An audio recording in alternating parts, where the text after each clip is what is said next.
بسم اللہ الرحمن الرحیم لا يتخذ المؤمنون الكافرين أولياء من دون المؤمنين ومن يفعل ذلك فليس من الله في شيء إلا أن تتقوا منهم تقاه ويحذركم الله نفسه وإلى الله المصير قل إن تخفوا ما في صدوركم أو تبدوه يعلمه الله ويعلم ما في السماوات وما في الأرض والله على كل شيء قدير۔ فورن پالیسی مسلمانوں کی کیا ہونی چاہیے آگے؟ یہ جب کافر ابھی طاقتور تھے، مومن کم تھے، تو کچھ لوگ جو ضعیف الایمان ہیں وہ اندر دوستیاں کرتے رہتے تھے ان سے، ٹھیک ہے، تاکہ اگر کبھی یہ جیت بھی جائے مسلمانوں سے، ابھی اسلام کی طاقت بالکل واضح نہیں ہوئی تھی، تھا کہ اگر کبھی یہ جیت بھی جائیں تو ہم ادھر بھی کنیکشن رکھتے ہیں تاکہ ہم بچ جائیں، ٹھیک ہے۔ اللہ پر ایمان کامل صحیح طرح نہیں تھے۔ اللہ کیا فرما رہا ہے؟ لا يتخذ المؤمنون الكافرین اولیاء من دون المؤمنین، مومنوں کو چھوڑ کر کافروں کو اپنے اولیاء نہیں بناتے۔ اولیاء وہ دوست جس کا زور چلتا ہو، آپ سرپرست کا معنی بھی یہی سے کیا جاتا ہے۔ وَمَن يَفْعَلْ ذَلِكَ، جو ایسا کرے گا، لفظ دیکھیے قرآن کی، یہ فورن پالیسی کہہ رہا ہوں میں۔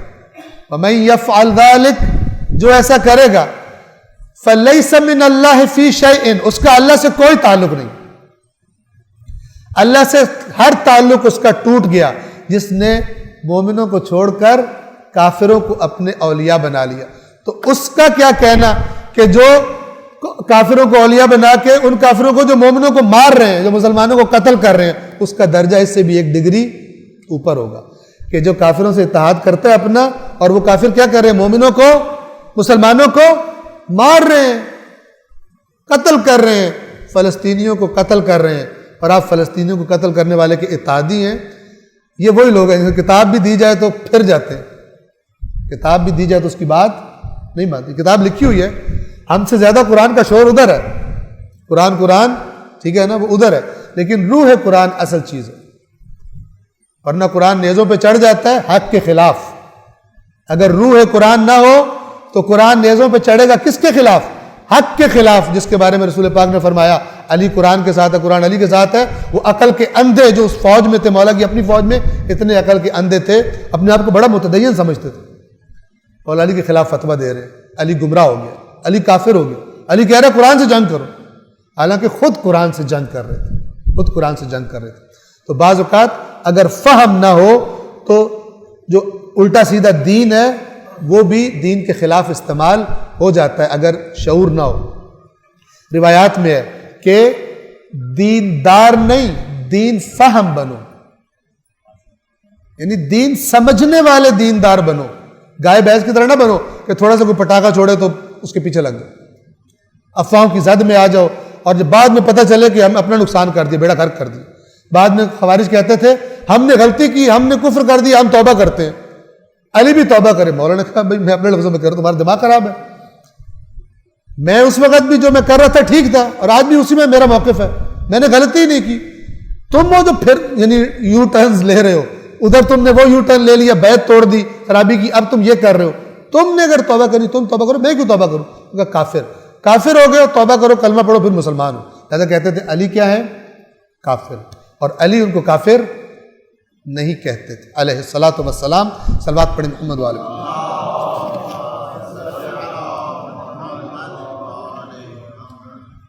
لا يتخذ المؤمنون الكافرین اولیاء من دون المؤمنین، مومنوں کو چھوڑ کر کافروں کو اولیاء نہیں بناتے ہی نہیں ہے۔ جو بنا رہا ہے یعنی وہ مومن ہی نہیں ہے، یعنی اللہ خبر دے رہا ہے۔ انہوں نے ترجمہ کیا ہے مومنوں کو چاہیے کہ وہ نہ بنائیں، یہ ترجمہ نہیں ہے اس کا، مراد یہی ہے، کہنا یہ چاہ رہے ہیں کہ مت بناؤ، اس لیے کہ مومن ہی نہیں ہو اگر بنا رہے ہو تو۔ مومنوں کو چھوڑ کر کافروں کو اولیاء نہیں بناتے۔ وَمَن يَفْعَلْ ذَلِكَ فَلَيْسَ مِنَ اللَّهِ فِي شَيْءٍ، اور جس نے بھی یہ حرکت کی اللہ کے ساتھ اس کا کوئی تعلق نہیں ہے، الا سوائے ایک بات کے، اور وہ تقیہ ہے جس کا شیعوں کو جس کی گالیاں نکالی جاتی ہیں، الا ان تتقوا منہم تقا، مگر ان سے ایک قسم کا بچنے کے لیے، شر سے آپ اکیلے جا رہے ہیں، ٹھیک ہے، اور آپ کو مثلاً ایسے لوگوں نے گھیر لیا کہ جو اگر ان کو پتہ چل جائے کہ آپ کا عقیدہ یہ ہے تو آپ کو ماریں گے، اور وہاں پہ آپ اظہار بھی کر دیں تو اس کا حق کو فائدہ کوئی نہیں۔ بعض دفعہ تو اظہار کرنا واجب ہوتا ہے، جیسے ظالم حکمران کے سامنے کلمہ حق کہنا۔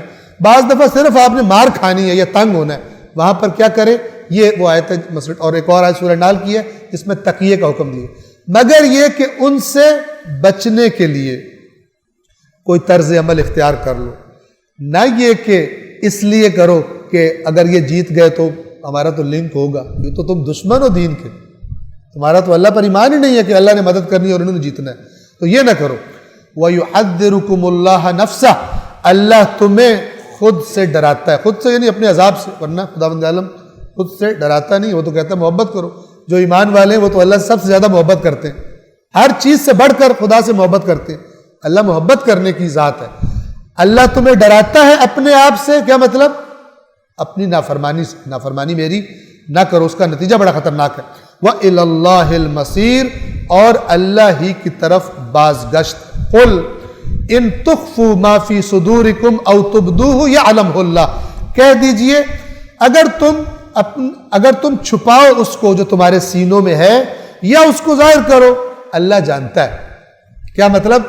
تم یہ نہ کہنا دوستی تم نے کی ہوئی ہے اور وجہ سے، اور کہہ رہے ہو ہم نے تو قرآن کے لیے تقیہ کرنے کے لیے کی ہوئی ہے، کہ تم نے دل سے ہوئی ہے، تو اللہ تم چھپاؤ جو ظاہر کرو، اللہ اس بات کا علم رکھتا ہے۔ لوگوں کو دھوکہ دے لوگے، اللہ کو دھوکہ نہیں دے سکتے۔ قل، اے رسول ان کو کہہ دیجئے کہ تمہاری جو کفار کے ساتھ لنکس ہیں وہ اللہ کو پتہ ہے کہ تم کیا بول رہے ہو اور کیا چھپا رہے ہو دل، ٹھیک ہے نا؟ کہہ دیجئے جو بات تمہارے سینوں میں ہے اسے خواہ تم پوشیدہ رکھو یا ظاہر کرو، یعلمہ اللہ، بہرحال اللہ اسے جانتا ہے۔ وَيَعْلَمُ مَا فِي السَّمَاوَاتِ وَمَا فِي الْأَرْضِ، وہ تو جو کچھ آسمانوں میں ہے اور جو کچھ زمین میں ہے اسے بھی جانتا ہے۔ وَاللَّهُ عَلَىٰ كُلِّ شَيْءٍ قدیر، اور اللہ ہر چیز پر قدرت رکھتا ہے، یعنی ہر علم کو جاننے پر جو تمہارے سینوں میں ہے، جو تم چھپا رہے ہو اور ظاہر کچھ اور کر رہے ہو، اللہ کے پاس وہ قدرت ہے کہ جس سے وہ ہر چیز کا علم رکھتا ہے اور اس کے پاس ہے۔ صلوات پڑھیے محمد و آل محمد۔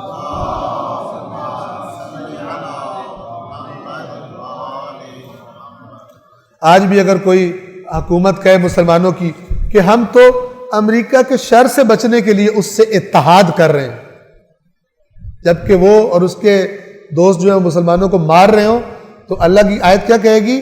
تم اپنے سینوں میں چھپا، جو کچھ ہے تمہارے سینوں میں اسے چھپاؤ یا ظاہر کرو، اللہ کو پتہ ہے تم کیوں دوستی کر رہے ہو، تم اپنے اقتدار کی حفاظت کے لیے یہ سارا کچھ کرتے ہو، ورنہ تم نے تو اپنے ملک کے اندر بھی جو تمہارے دیندار تھے، تمہارے ہی مذہب والے، تم نے تو ان کو بھی اٹھا کے جیلوں میں پھینک دیا تاکہ وہ تمہارے خلاف بولے نہیں۔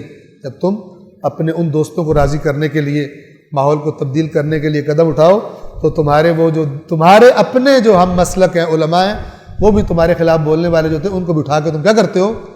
جیلوں میں پھینک جاتے ہو۔ اللہ کی آیات نصیحت لینے والے کے لیے بڑی واضح ہیں۔ وَلَقَدْ يَسَّرْنَا الْقُرْآنَ لِلذِّكْرِ فَهَلْ مِن مُدَّكِرٍ، ہے کوئی نصیحت لینے والا؟